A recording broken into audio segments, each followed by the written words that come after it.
Hey guys, Lard here.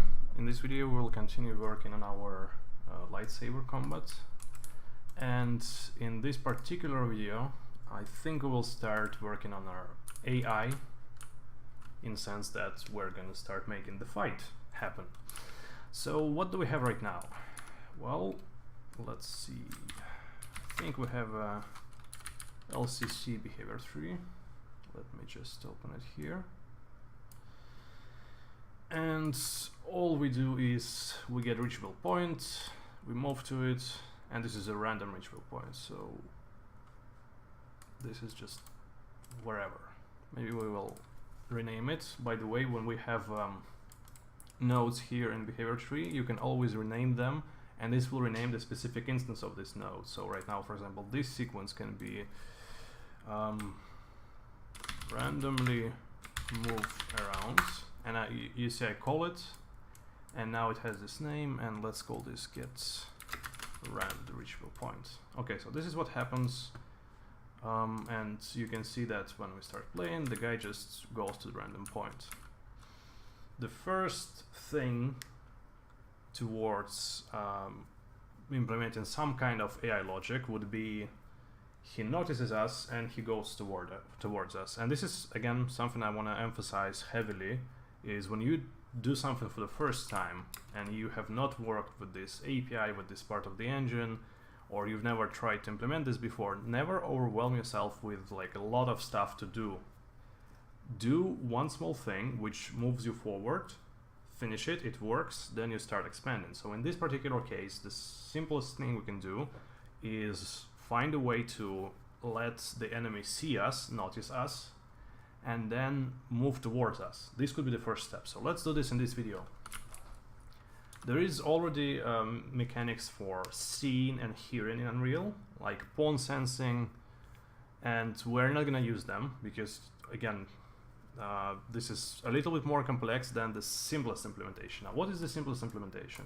Well, the simplest implementation is going into our third-person character. And of course here we have all the logic that is both used for our player and the AI. So one thing I would suggest is that we make a child of the third-person character specifically for our AI. And on this child we will add the logic that only the AI will need. And the reason is, you know, we don't want to have extra code running for the player as well. So I will explain what we add to the child in a minute. So for now, let's go ahead and take our third-person character, right-click in a content browser, and there is this create child blueprint class. So let's call it underscore bot. Okay, now that we have the bot,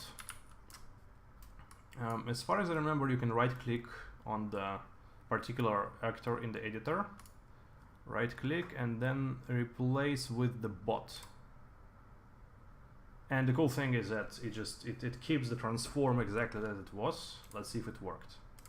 Play, and if we go here and we search in the word outline for bot, we can see that now the guy is the bot. And keep in mind his camera will not move, so we'll have to do it this way. Yeah, so that's definitely him, because you can see that he's selected when we eject, and then we can repossess back. By the way, during the play, in case you didn't know, you can detach from the controller, and now you can see you're flying. It's the same as simulation, but you started the game normally and then you went basically to the simulation, and you can go back and attach yourself back to this guy. This is handy during debug sessions. Okay, where's the guy? Ah, he's there, yeah. Okay, so now what we want to do, now we have the child. Now let me show you what we want to add here, which will be specific for the bot. The simplest way to detect objects based on the distance from you, for example, is to use overlapping.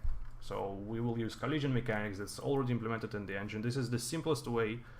Of course, it has caveats. For example, if you have a sphere overlap, it will see you, you know, anywhere, back, front, wherever.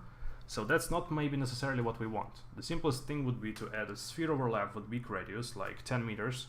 So everywhere around you, in a 10-meter distance around you, as soon as you're there, he will overlap with you, he will see you. But let's maybe try to do something a little bit more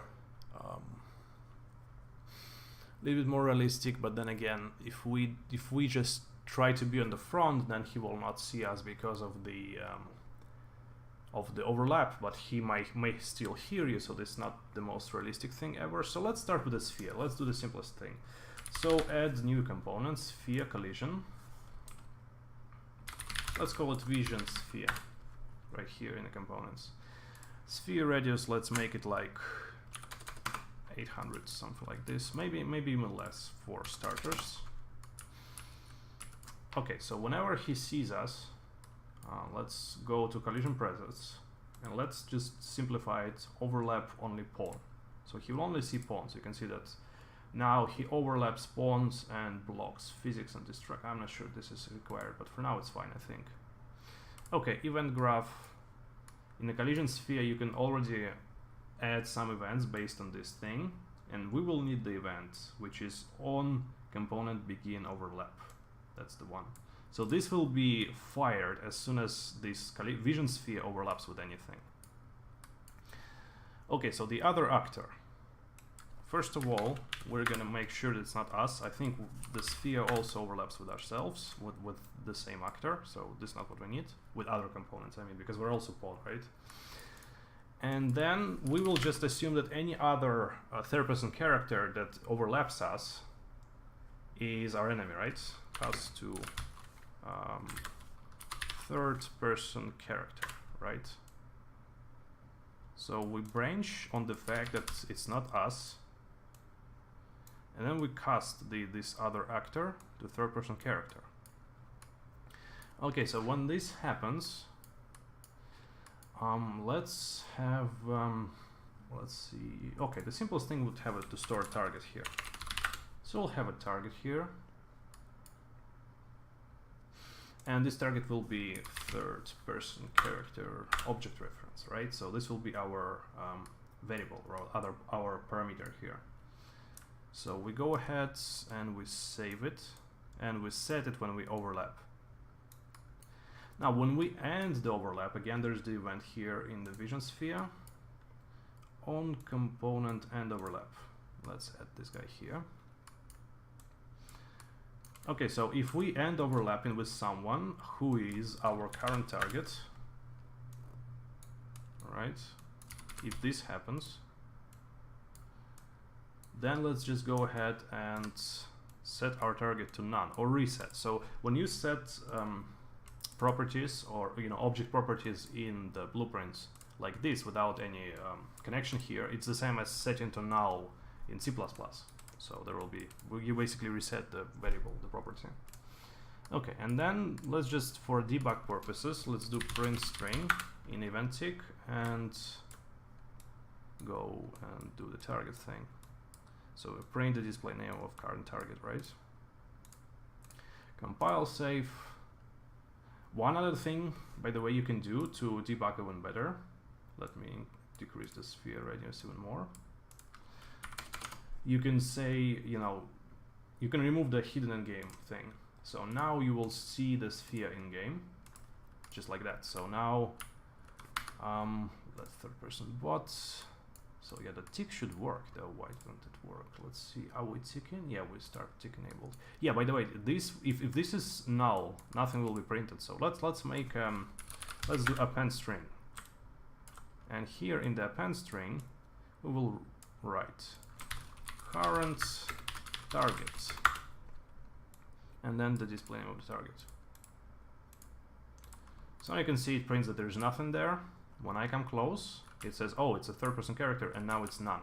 So he sees us, then he stops seeing us. He sees us, then he stops seeing us. That's great. So let's add this logic to our behavior tree. And we will need a new decorator for it. Now the decorator basically is kind of conditional thing. So when you decorate any node here, It could be a sequence node, selector node, decorator, or you can put decorators on tasks as well. Now what this decorator does is it has to come true. When you go to the node which is decorated, for example, let's do a decorator like is at location, right? And then you put a location, and then you check, and then this will check the pawn. So if this says true, then we go and do the thing. If this says false, we automatically return failure or false. So decorator is the way to conditionally branch things in a behavior tree. So we go back to our content browser. We have AI here, and we will make a new folder and call it decorators. Right? Okay, so what will be our decorator? Let's call it, first of all, we have to create a new blueprint class, and this will be BT decorator blueprint base. That's the class we want to extend. And the name will be, let's see, has target underscore BT decorator. Okay, we open it, and I am in the decorators here. So what do we want to override here? And by the way, the node name is has target as well, so it looks good.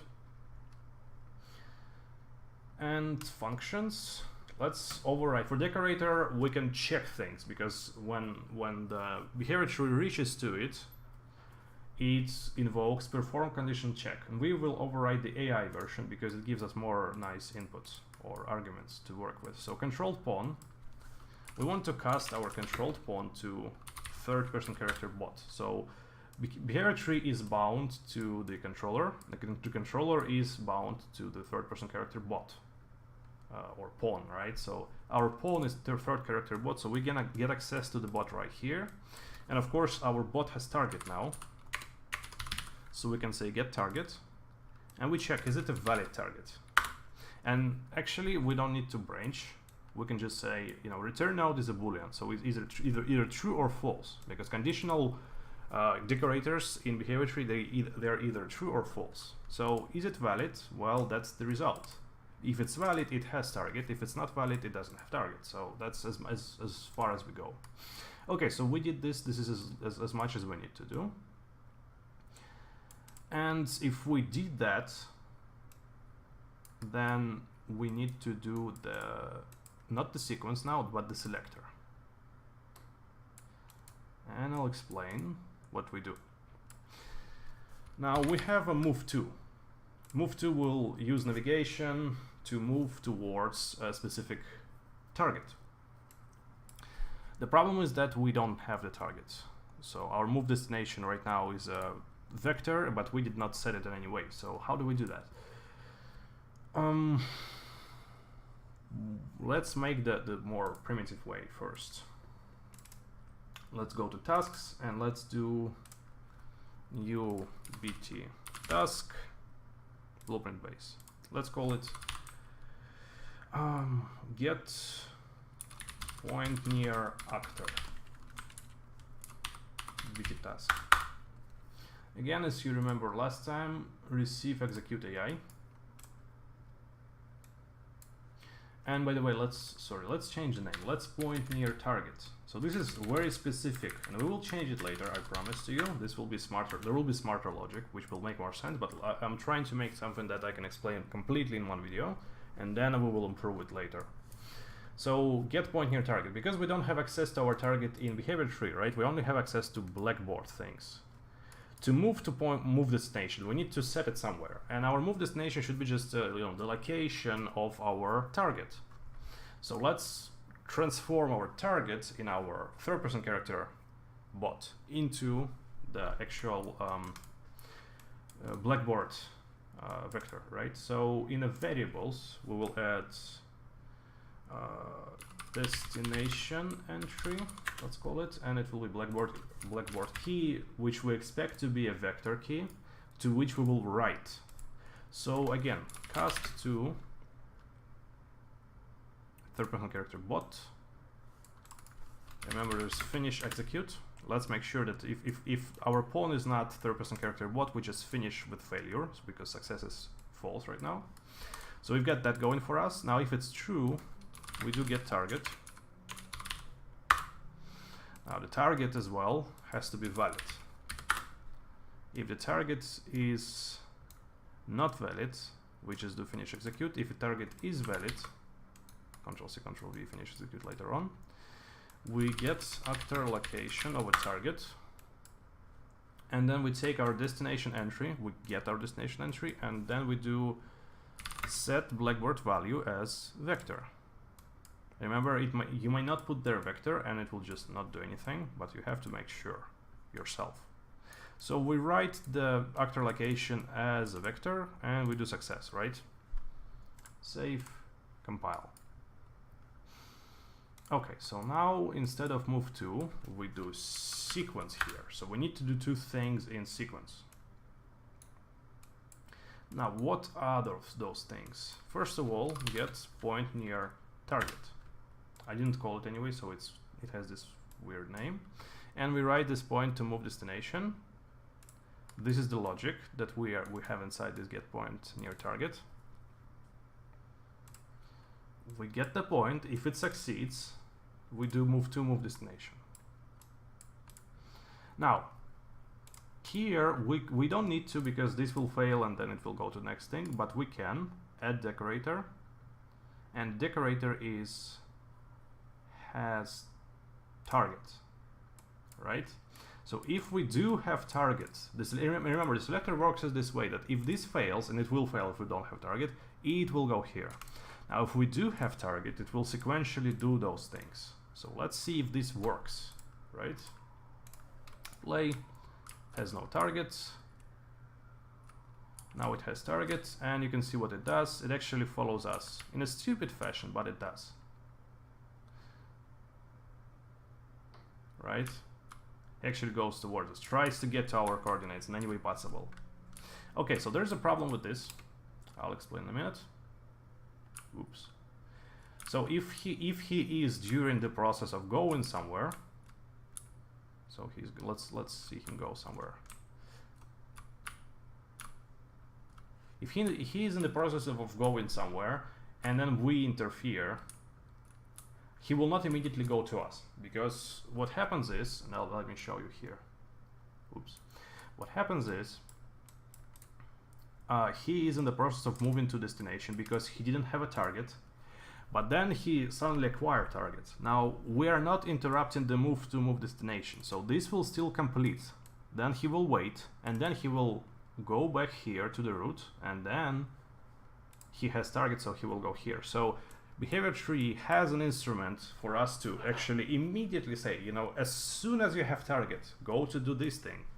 You know, interrupt all of this mess, right? And this is right here, observer aborts lower priority.